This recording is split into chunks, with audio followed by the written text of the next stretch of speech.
perkenalkan nama gue Sandai Zibua dalam serial pertama kita yaitu Kelab Podcast. Gue nggak sendirian pada episode pertama ini. Gue akan didampingi salah satu rekan gue, partner gue, yang bisa langsung aja. Halo semuanya, perkenalkan nama gue Bruce. Oke, dalam perbincangan pertama kita, episode pertama kita ini, kita akan membahas apa sih, Bruce? Kita ini temanya tentang sport. Oke. Jadi kita itu membahas tentang sepak bola yang lagi hangat-hangatnya juga. Indonesia ini lagi banyak di mata dunia tuh lagi dibincangkan lah tentang persepak bolaannya gitu. Dan ini juga pertama kalinya ya kita Indonesia masuk dalam ronde 3 Piala Dunia. Betul. Dan menjadi perhatian dunia banget sih kayaknya, karena gue lihat-lihat di media sosial khususnya Instagram tuh banyak banget yang dimana melihat Indonesia nih sebagai tim-tim kroco tapi malah punya penampilan menarik di Piala Dunia untuk kualifikasi kali ini. Nah, dalam episode kali ini kita tidak akan hanya berbincang berdua aja, tapi kita akan mengundang salah satu narasumber yang tentunya tuh gimana sih narasumbernya? Dia ini latar belakangnya sebagai seorang jurnalis, tetapi dia dulu juga sebagai atlet sepak bola Liga 3 Indonesia. Keren bukan? Keren. For your information guys, jadi jurnalis kita ini sebagai salah satu jurnalis di studio Metro TV ya kebetulan ya, dan kita akan mengundangnya pada hari ini di episode pertama kita ini. Langsung aja, ini dia. Yo. Baik. Kalian gimana kabar? Ya. Jadi ini adalah narasumber kita. Jadi boleh dong lu kenalin sama teman. Kenalin diri dulu. Kenalin teman-teman, gua Victor Odam. Gua sekarang sedang dalam masa magang, tapi kebetulan gua magang di pemberitaan dan gua memegang di Kanal Sport. Nah, kebetulan juga gua bisa dibilang pernah terjun juga di Liga 3 tapi ya masih regional, tapi ya tetap dianggap sepak bolanya Indonesia gitu. Ya gitulah singkatnya. Kita langsung lanjut ke pertanyaan aja ya pertama ya. Kan tadi lu bilang sebagai jurnalis sport.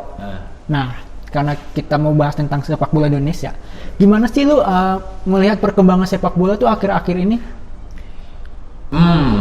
Pro dan kontra sebenarnya sih kalau lo mau ngomong perkembangan sepak bola, karena kalau di mata gue sebagai seorang jurnalis, ya gue sangat setuju banget sama perkembangan sepak bola. I mean gini, banyak pro dan kontranya antara naturalisasi sama lokal. Betul. Itu yang selalu jadi perdebatan orang-orang di sini gitu loh. Tapi gue rasa selagi itu bisa memajukan sepak bola Indonesia, kenapa enggak gitu. Karena pada akhirnya kan memang naturalisasi ini kan dia jangka pendek kan, jangka pendek.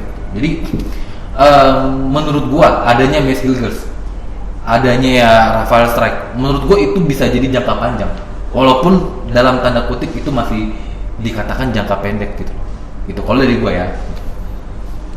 Ya gitu sih kalau dari gua. Berarti dari konteks lu ini mengatakan bahwa naturalisasi itu dari apa yang sudah dilakukan Indonesia saat ini merupakan salah satu langkah awal lah istilahnya untuk masa depan. Oke. Dan lu setuju nggak sih kalau naturalisasi itu sebenarnya anak bangsa? Itu mereka itu sebenarnya orang Indonesia. Iya, gue setuju. Bukan orang asing guys, ingat itu guys. Banyak yang bilang itu orang asing. Itu buat salah satu orang yang mencap warga asing itu tolong, yang namanya handuk-handuk itu tuh tolong.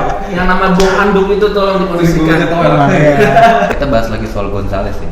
Jadi gini, kalau mau membandingkan gitu, yang benar-benar pure gara-gara Indonesia, itu kita bisa ngasih contoh Christian Gonzales gitu.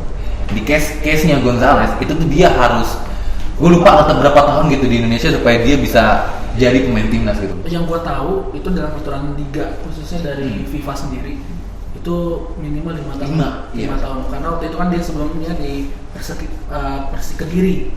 Terus akhirnya di 2009 sebelum pra AFF 2010 dia udah dinaturalisasi. Nah itu. Dan kalau lu membandingkan yang sekarang, menurut gue mereka anak bangsa gitu. Jadi menurut gue datangnya mereka sebagai anak bangsa itu ibaratnya pemanggilan mereka untuk pulang ke tanah air. Kalau menurut gue. Jadi nggak ada salahnya mau naturalisasi apa enggak, balik lagi ke persaingan gitu. Apa kalau kalian ini bisa bersaing? Cuma kan kalau kita secara jujur ya, beda kualitas dong. Gitu.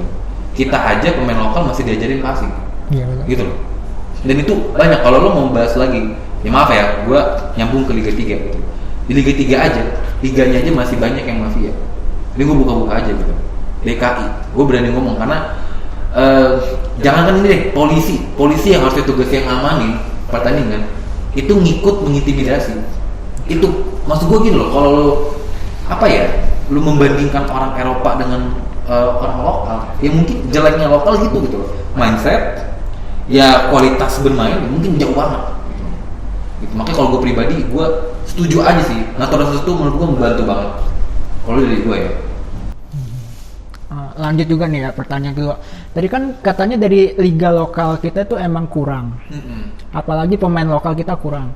Kita flashback dulu dari peristiwa Kanjuruhan yang tahun lalu 2022. Itu kan menjadi awal perbaikan PSSI kita nih buat melihat perkembangan dari liga, terus wasit hingga asosiasi-asosiasi PSSI di belakang. Apakah ini bisa menjadi titik terang kebangkitan sepak bola kita, termasuk dari pemain lokal, termasuk liganya juga? Gimana tuh? Apalagi yang waktu kaitannya yang akhirnya Piala Dunia kelompok usia umur 17 akhirnya Indonesia dipercaya semenjak peristiwa Kanjuruhan itu. Iya, betul. Oke. Gini, semua itu berubah ketika Erick Thohir jadi ketum, gitu. Ini sih yang Yang iya, Bapak Erik. Bapak Erik. Ya, jadi menurut gua gini loh,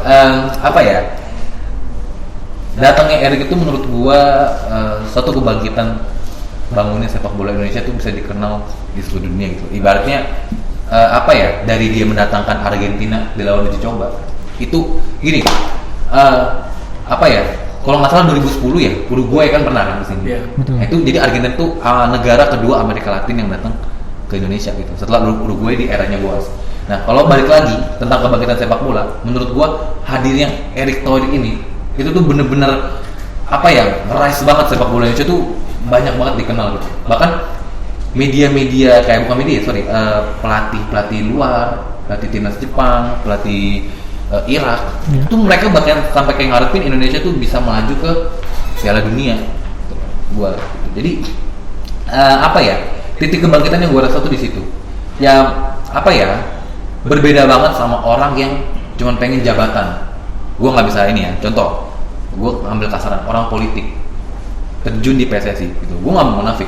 PSSI ini wadah yang menurut gue sering digunakan untuk batu loncatan orang-orang politik. Gitu. Betul. Gitu. Tapi tidak ada orang yang kerjanya semulus Erick Thohir. Gitu. Mungkin kita bisa ambil contoh aja kayak waktu sebelumnya Edi Rahmayadi yang modelannya dari TNI terus akhirnya masuk ke politik, tiba-tiba masuk ke jadi PSSI. Iya.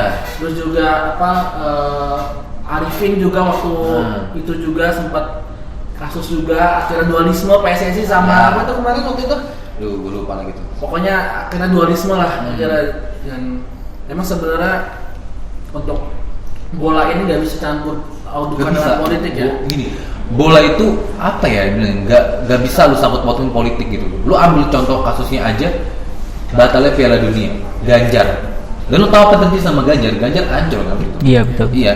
Jadi maksud gua, guys, gak bisa sepak bola lu aduk-adukan sama politik itu nggak bisa gitu.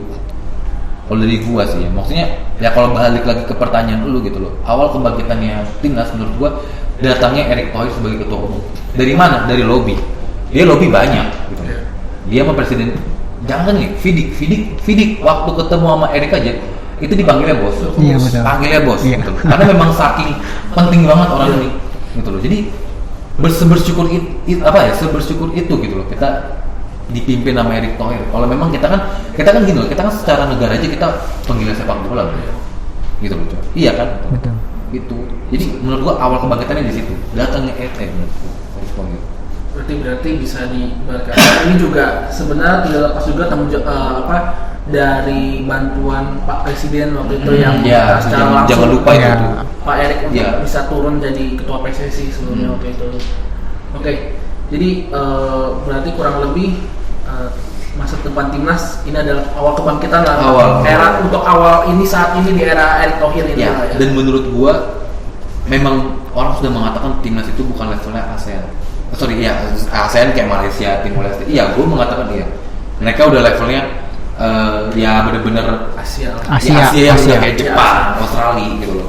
Gue pun juga ya gue orang yang jarang banget nonton timnas. Tapi ketika gue buka hasil akhir bisa nahan imbang, itu menurut gue kayak iya gitu loh, kayak wow bisa nahan imbang negara yang langganan Pildun.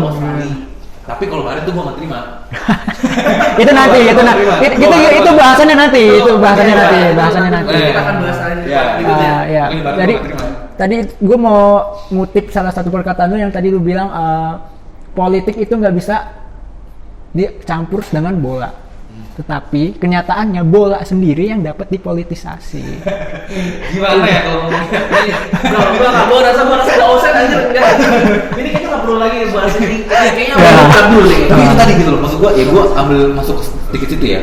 Dijadikan politisasi karena itu loh untuk menaikkan kredibilitas dia. Betul. Gitu loh. Pada akhirnya gini, orang-orang bakal menilai gitu loh. Gini, pertama dia ngincer dulu. Orang-orang Indonesia suka sama sepak bola gitu. Jadi penggila sepak bola Indonesia itu banyak. Jadi mereka ngincer kredibilitas orang itu buat dapat kredibilitas politik. Jadi sepak bola itu dia jabat jadi ketua, dia kerjanya bener. Ya kita nggak mau munafik, mungkin bisa aja kerjanya gitu juga gitu loh, menurut gue. Tapi ya gue rasa nggak segitu lah. Tapi ya sebagai fans yang umum, orang-orang pengen Indonesia tuh bolanya tuh lebih maju lagi. Yang dulu kita lawannya tuh lawan Timur Leste, satu grupnya sama Vietnam atau apapun. Timur Leste udah salah Argentina atau gitu. Sekarang kita satu grupnya udah sama negara-negara yang bolanya itu peringkatnya 50 ke atas. Jadi kayak lu lucu gak sih ketika kualifikasi Piala Dunia, lu tuh peringkat cuman ya sekarang turun sih gara-gara kalah dari Cina. Jadi turun lagi gitu loh. 130 mungkin karena kalah itu. Ibaratnya gini loh, lu anak baru, datang nih, lo ketemu orang-orang yang udah lebih jago daripada lu, dan nggak ada yang peringkatnya sama kayak lu, dia sampai ke ronde 3. Mungkin ada Thailand, tapi dulu gitu. Gitu maksud gua, ya gimana ya, orang yang dipandang kecil tuh datang berhadapan sama orang-orang yang besar banget gitu, ibaratnya gitu. Ya udah, berarti masa depan kita lah jelas gitu lah ya berarti. Nah tapi stop dulu deh kayaknya. Ini kayak iklan menunggu coy. Ini kayaknya terlalu asik gitu nih, terlalu asik berbicara nih. Akhirnya sampai lupa nih iklan menunggu sebenarnya iklan. Jadi jangan mana-mana ya kita. Jadi nanti kita akan kembali lagi di segmen berikutnya. Jadi kita break dulu ya untuk segmentasi berikutnya. Oke. Jangan mana-mana semuanya tetap di Kaula podcastnya Mas lagi. Yoi.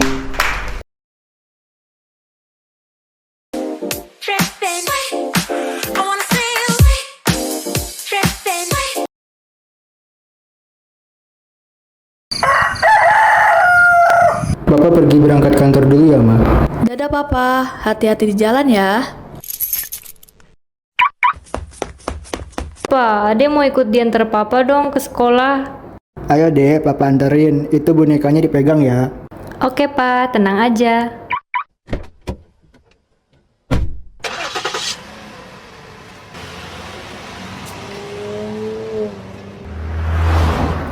Pa, hati-hati bawa mobilnya. Iya dek, ini Papa udah terlambat ke kantor. Nah. Aduh, ya boneka Ade kelempar ke belakang. Aduh, kamu ada-ada aja. Bentar ya, Papa ambilin. Pa, awas, di depan ada truk.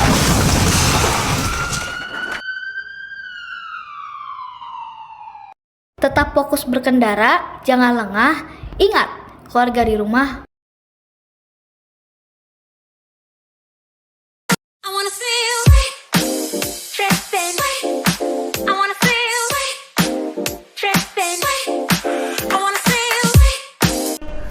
Halo guys, kembali lagi dari Kaula Podcast, podcastnya Mas Aki ini. Jadi tadi kita sudah menyinggung sedikit soal bagaimana sih tadi awalnya perkembangan timnas itu akan dibawa kemana nih.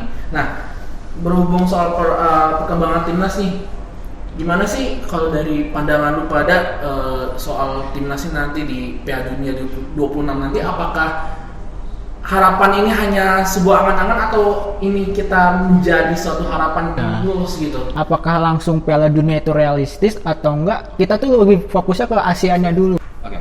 Jadi gini, soal yang bicara untuk lanjut ke Piala Dunia, menurut gue ini masyarakat tuh terlalu termakan ekspektasi, terlalu jumawa. Ya kayak gini aja, lawan Cina aja gitu, yang harusnya jadi peluang mereka itu kalah. Maksud gue bicara soal kansnya nanti apakah langsung plek-plek Piala Dunia, menurut gue bersabar dulu gitu loh. Ya kalau memang ada rezeki dan ada peluangnya bisa masuk Piala Dunia, itu oke gitu loh. Itu malah bagus gitu. Maksud gue. Tapi kalau memang misalnya ya katakanlah jelek-jeleknya kita yaudah kandas di sini di ronde 3, perlu lagi perbaikan. Karena gini, kita kan udah apa ya Piala Asia kemarin kita 16 besar kan. Nah kita punya kesempatan lagi buat Piala Asia selanjutnya kan. Menurut gua itu yang bakal PSSI harus gencar lagi gitu. Kalau harus perlu cari pemain berburu pemain keturunan, ya berburu aja gitu loh. Tapi jangan lupa lokal harus dipantau. Iya. Gitu. Tapi berhubung soal realistis ini juga, gue juga sebenarnya agak kurang setuju kalau kita kan cepat-cepat masuk ke dunia dulu. Gue rasa terlalu cepat. Terlalu cepat. Karena gini, pertama itu bukan sekedar hanya pemain sepak bolanya dan permainan, tapi dari sumber daya manusianya juga. Bicara soal supporter, bagaimana juga pengembangan pengelolaan liga itu juga menjadi faktor penting biar kita tuh tidak sekedar ya cuma masuk aja gitu, tapi kita sebenarnya untuk masuk Piala Dunia itu tidak sekedar hanya permainan, tapi pengembangan dan pengelolaan tim dan liga yang baik juga jadi salah satu awal sebenarnya. Ya, dan gini, orang tuh selalu ngomong kayak gini. Sorry ya, ini gue terus terang aja. Orang selalu menganggap kayak pemain-pemain yang diambil itu adalah grade A. Lu tahu nggak? Grade A yang sebenarnya itu Tijani. Betul. Tijani Rangers. Iya. Itu baru grade A. Hapner tuh sebenarnya bisa dibilang pemain grade A, tapi dia belum dapat debut di Wolverhampton gitu. Dan kalau lo tanya, menurut gua, ya aduh gua takut diserang juga sih. Maksud gua gini loh, Santai juga santai. But kalau to be honest, secara grade itu mereka masih grade C menurut gua. Gitu. Dan kalau lokal gua nggak mau merendahkan lokal ya, mungkin gua nggak tahu lokal tuh masuk grade mana, cuman kayak apa ya, Mes, kalau kayak Mes mungkin menurut gua ya agak grade B lah gitu. Tapi kalau lu mau lihat grade A-nya, kakaknya Eliano Tijani itu baru grade A. JIZ ya mungkin kalau lu ngomong JIZ ya dia memang pure grade A gitu loh, seri A gitu kan. Gitu. Tapi kalau untuk kayak Ragnar atau ini mungkin menurut gua apa ya, yang anggap aja lah grade A deh kalau bisa kan ya kan. Bener juga sih ya sih buzzer grade B sebenarnya. Ya, grade plus lah. Saja nggak sih sebenarnya sih. Gua bukan apa buzzer tinusnya agak-agak gua ngomong kasar gitu. Iya gitu loh. Terlalu fanatik nggak sih? Terlalu fanatik ya. Para buzzer semua buzzer timnas, ayo lawan kita semua. Iya. Kita akan ketemu di kolom komentar. Silakan. Tapi jangan sebut nama IG gue ya. Jangan, Cok. Terus gimana?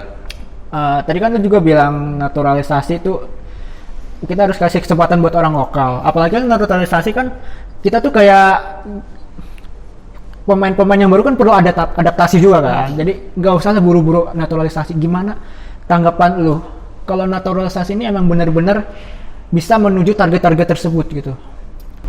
Oke. Pastinya menurut gue ya STI akan lebih realistis menurut gue.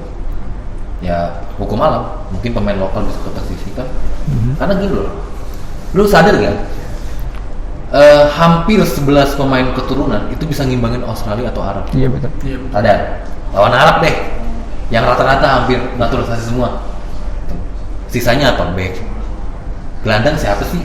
Haye, Jenner, Nathan. Kirinya siapa lagi? Verdong. Iya gitu loh. Ya kan? Ya kanan ya Shane gitu. Ya, maksud gue kalau lu bilang naturalisasi bisa nganter itu ke Piala Dunia, ya mungkin akan jadi lebih kerja keras lagi pemain lokal buat bersaing gitu. Dan apa ya? Gue tidak bilang kalau pemain lokal itu jelek gitu. Kalau lu menganggap pemain lokal itu jelek, Marcelino, ya Marcelino ya, Rizky Ridho itu apa? Gitu. Jadi Rizky Ridho itu tumbuh di lingkungan sepak bola lokal. Tapi sampai saat ini masih tetap dimainkan dan dipercayakan sama Sintayong juga kan. Bahkan waktu lawan Cina aja gitu loh, yang yang dia gantiin si Mes, itu dia malah ngimbangin gitu. Itu menurut gua. Makanya sebenarnya yang kalau yang gue lihat ya sebenarnya pemain timnas Indonesia yang khususnya lokal itu sebenarnya mereka bisa bersaing sama yang pemain naturalisasi. Cuma masalahnya mereka itu kayaknya terlalu menikmati liga. Yang Dan gini, dan lu tau gak Kevin Dix yang kemarin yang rencana mau di apa Naturalisasi. ini naturalisasi. Itu tuh dia bener-bener kayak apa ya, kata Pak Erick Thohir tuh, gue pengen ketemu dia gitu loh. Si Dix ya, Kevin Dix tuh ngomong gue pengen ketemu Rido gitu, gue pengen bicara dari hati ke hati gitu. Itu kan dalam arti dia gitu loh, dia tuh memuji gitu loh kualitas Rido tuh memang bener-bener iya gitu loh, bener-bener parah gitu loh. Maksud gue emang wajib apa ya, keluar negeri menurut gue sih. bahkan rumornya kalau nggak salah, gue pernah lihat di salah satu media berita ya, ada rumor mengatakan bahwa Rizky Ridho tuh mau dilihat sama FC Porto. Cuma gue nggak tahu ini benar apa enggak ya. Cuma kalaupun memang sebenarnya emang ternyata benar masuk Porto ya, puji Tuhan banget ya kalau sampai ada pemain Indonesia yang main di liga luar lagi gitu loh. Bahkan kalau ngomong tentang lokal, si Hernando Ari ini kiper kita, kedatangan Martin itu dia bukan merasa Iya. tersaingi atau gimana, Belajar. justru dia malah seneng Belajar. buat belajar. Nah kita harap pemain lokal-lokal yang lain itu juga begitu, nggak harus merasa tersaingi, tapi kita harus ada yang namanya transfer ilmu begitu lah. Maksud gue gini loh, sebenarnya gini, untuk pemain lokal mereka biasa aja, tapi orang-orang lokal ini gitu loh, ya gue langsung sebut aja ya Fahri Husaini, Owen, gitu-gitu tuh mereka kayak merasa oh nggak akan tersisihkan nih anak-anak bangsa. Padahal anak-anak bangsa sendiri tuh menikmati gitu loh, Iya. pemain keturunan itu belajar. Jadi ibaratnya pemain keturunan itu tuh jadi fasilitas buat mereka untuk belajar gitu loh. Iya. Bahkan juga itu semua jadi sebenarnya agak memalukan sih kalau pemain bisa diibaratkan menurut gue sih pemain naturalisasi atau pemain dari luar yang belajar ataupun mengajari orang di Indonesia itu sebenarnya gue semua kasihannya kenapa kita tuh harus belajar dari orang luar gitu, kenapa dari pembinaan, apakah pembinaan di lokal itu kurang baik atau bagaimana gitu sampai harus belajar sama orang naturalisasi. Jadi kayak what happened gitu, kayak nggak kurang gimana gitu. Tapi justru satu sisi gue juga senang karena ada naturalisasi pemain ini gitu. Oke deh, gue sedikit menanggapi sih tentang lokal itu ya. Ya mas gue, ya kalaupun soal gimana sih pembinaan itu, ya itu sih yang mungkin menurut gue harus jadi PR gitu. Mungkin yang kalau dari saran gue ya mungkin diperbanyak lagi liga gitu. Orang mengatakan Piala Suratin, nih, gue kata ya Piala Suratin itu tuh bukan pembinaan. Piala Suratin itu sama aja wadahnya ke Liga 3, tapi ini lebih ke klub junior, gitu loh. Maksud gue gini, Piala Suratin itu kan ada yang lokal sampai menuju nasional, regional, nasional, sama halnya dengan Liga 3 gitu. Jadi regional ke nasional, tapi bedanya dia nggak sampai nggak sampai naik liga gitu ya, udah tetap gitu aja gitu loh. Jadi menurut gue ya pembinaan tuh banyak liga sih menurut gue. Iya. Kalau gue ya. Berarti semua kalau pembinaan itu emang paling penting dan paling dini banget karena seperti apa yang dilakukan di Jepang pada saat itu, Ya. yang justru orang Jepang yang belajar sama Iya, kita. ke Indonesia dulu. Uniknya di situ sebenarnya. Uniknya. Dan pemain waktu itu juga zaman yang kita katanya masuk Piala Dunia tapi pakai nama Hindia Belanda itu kan rata-rata ada orang Belanda juga Iya, kan? betul. Iya gitu loh, menir VOC gitu Company. Iya gitu loh. Berarti gini, ya berarti emang sebenarnya pembinaan kita tuh memang harus diperbaiki satu sisi, dan kemudian juga realistis kita itu ya realistis aja lah, kita nggak usah berlebihan menanggapi kalau masuk Piala Dunia itu diwajibkan. Justru masuk Piala Dunia itu hanya sebagai apa, bonus lah kalau masuk Piala Dunia itu ya. Ronde 3 aja itu udah lumayan. Iya. Jadi kayak lower your expectation gitu. Gak usah tamu gede-gede banget lah. Gitu. Karena kalau terlalu berekspektasi tinggi juga berbahaya sebenarnya. Gitu. Iya, kecewa, out. Iya, dikit-dikit out. Padahal emang ekspektasinya terlalu tinggi gitu kan. Gampang banget. Ah. Iya sih itu juga.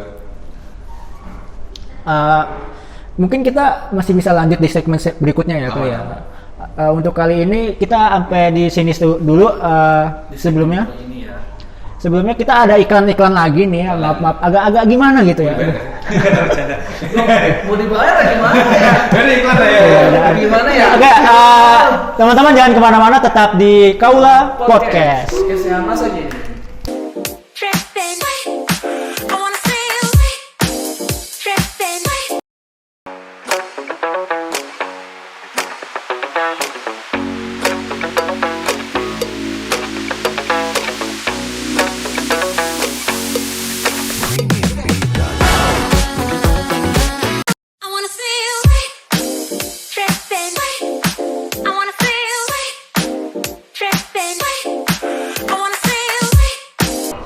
Oke. Kalau semuanya kembali lagi dalam Kaula Sportcast. Jadi dalam segmen terakhir kita ini kita akan membahas hal-hal yang sederhana aja sebenarnya ya, untuk singkat aja untuk penutup kita dan segmen kita ini. Nah, gue mau nanya lu sama lu nih, pandangan lu sebagai mantan atlet sepak bola nih, khususnya di Liga 3 nih. Ya kan lu klub mana sih Liga 3-nya waktu itu? Oke, dulu tuh gue Liga 3 DKI Jakarta, itu masih regional. Nah waktu itu tuh gue di Laskar Muda, gitu. Sekarang udah ganti jadi Taruma FC atau Bekasi FC. Jersinya lihat sendiri dong. Laskar Muda. Oke. Ya, Nah, lama lah, kita masa lalu lah, Cok. Oke. Wisata masa lalu, guys. Oke, nah, nih pandangan lu sebagai atlet sepak bola nih. Bagaimana pandangan lu nanti soal nasib Indonesia di tangan Sintayong khususnya, dan berhubung sekarang di tahun 2024 dan 2027 masa kontrak lu udah habis. Oh ya. Nah, pandangan lu gimana sih STY ke depannya, akan ada perpanjangan kontrak ataupun akan diganti lagi pelatih baru atau bagaimana nantinya? Menurut pandangan lu gimana? Oke. Menurut gua Erick Thohir bakal objektif ya. Dia bakal ngeliat track record mereka gitu. Jadi Etek itu menurut gua bukan orang yang sungguh pendek. Kalau jelek cut. Gitu enggak. Dia itu orang yang menurut gua udah berpengalaman. Dia udah pernah megang Inter gitu loh. Maksud gua nggak akan sepanjang itu, nggak akan sependek itu. Menurut gua pasti dia akan lihat dulu track recordnya gimana. Kalau bagus diperpanjang, kalau emang ini bad ya udah gitu. Tapi menurut gua ada kemungkinan diperpanjang sih.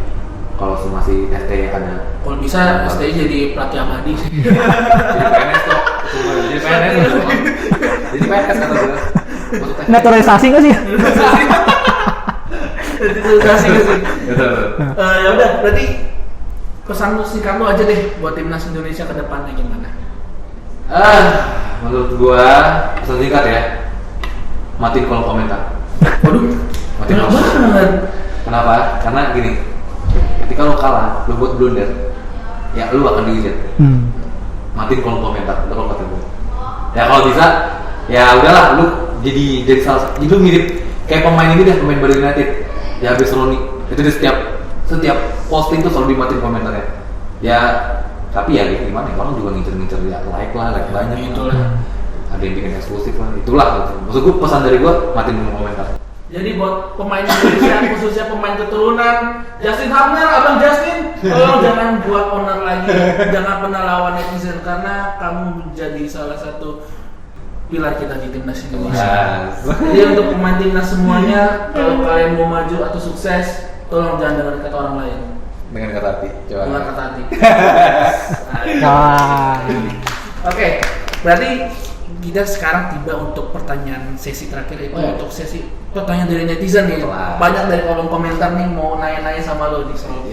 Iya, apa tuh? Ya udah. Apa tuh? Yang pertama apa tuh? Tanya apa tuh? Tanya. Jadi pertanyaannya, siapa pemain sepak bola yang paling nyebelin? Pemain sepak bola paling nyebelin. Siapa dulu? Menurut lu dulu siapa nih? Indo apa ini? Indo apa? Indonesia. Indonesia. Indonesia kan? Indonesia. Indonesia atau luar negeri nih guys? Indonesia. Indonesia. Timnas. Gua gimana ya? Apa? Sebenarnya gua jagoin dia, cuma kalau dia lagi error tuh ngeselin. Nggak tahu siapa. Marceng. Ya. Marcelino. Aduh, Marcelino itu dia kalau tentang skill individualnya tuh bagus banget. Bagus banget. Tapi kekurangannya dia adalah dia tuh nggak bisa main posisi. Nggak bisa nge-tracking temen, nggak bisa nge-tracking musuh ada di mana. Jadi ya udah dia cuma main dapat dengan kakinya dia aja sendiri gitu. Faktanya dia itu tuh ini loh pemain apa ya? Pemain yang masuk dari Guardians gitu. Iya betul. Iya. 2021 tuh. Nah kalau dari dulu siapa? Gua Tahir. Tahir. Tahir itu gua brengsek gua benci banget. Gua enggak Tahir begitu gua. Kalau gua siapa ya? Cuma satu sih. Asnawi. Lu mau bencinya? Enggak, gua enggak enak nyebutnya, Cuk. Gua enggak enak nyebutnya, Cuk. Apa? Itu lu tau nggak pemain yang di mana waktu itu beliin dapat mobil dari klub malah buat pacarnya. Siapa ya? Siapa? Hoki ya? Siapa, Cok?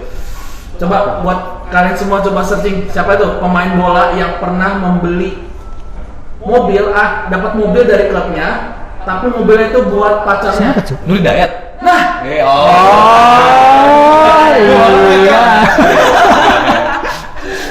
oke. Oke guys, kita udah banyak bincang-bincang sama Victor khususnya mengenai dunia sepak bola, khususnya sepak bola Indonesia.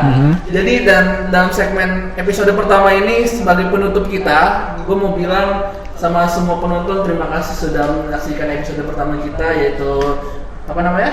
Kaula Sportcast. Teman-teman semua di episode berikutnya jangan bosan-bosan. Ada kata-kata penutup dari lu? Kata-kata Der. Kata-kata hari ini berbicara tentang bola, kurang-kurangin dah fanatiknya, apalagi sampai nyerang-nyerang gitu. Kita boleh ngebela negara Indonesia, tapi nggak boleh apa yang namanya nyebar kebencian, ancaman pembunuhan bahkan. Ya. Ya, kita tuh bisa kita tuh udah ada di kancah internasional, jadi tolong dijaga lah. Apalagi kan kita yang malu kita juga sendiri gitu loh. Iyalah, tau malu lah. Gitu aja sih dari gua. Lu masa gimana nih? Ya gitu tadi sih benar kata gua gitu. Masa lu nggak malu sih dikatain SD merendah, Cok? Iya. Gua iya. Biasa makanan sehari-hari. Oke, ingat kata kagem. Paham. Oke guys, kita sudah sampai episode penutup kita kali ini. Terima kasih semuanya untuk sudah menyaksikan kami dari awal episode sampai akhir penutup episode kali ini. Gua Sandi Zubua dan ada rekan gua. Gua adalah Bruce di Vincent Steve Abimanyu. Dan gua Victor ya, jurnalis magang. Ya, kami ucapkan sampai jumpa. Dadah.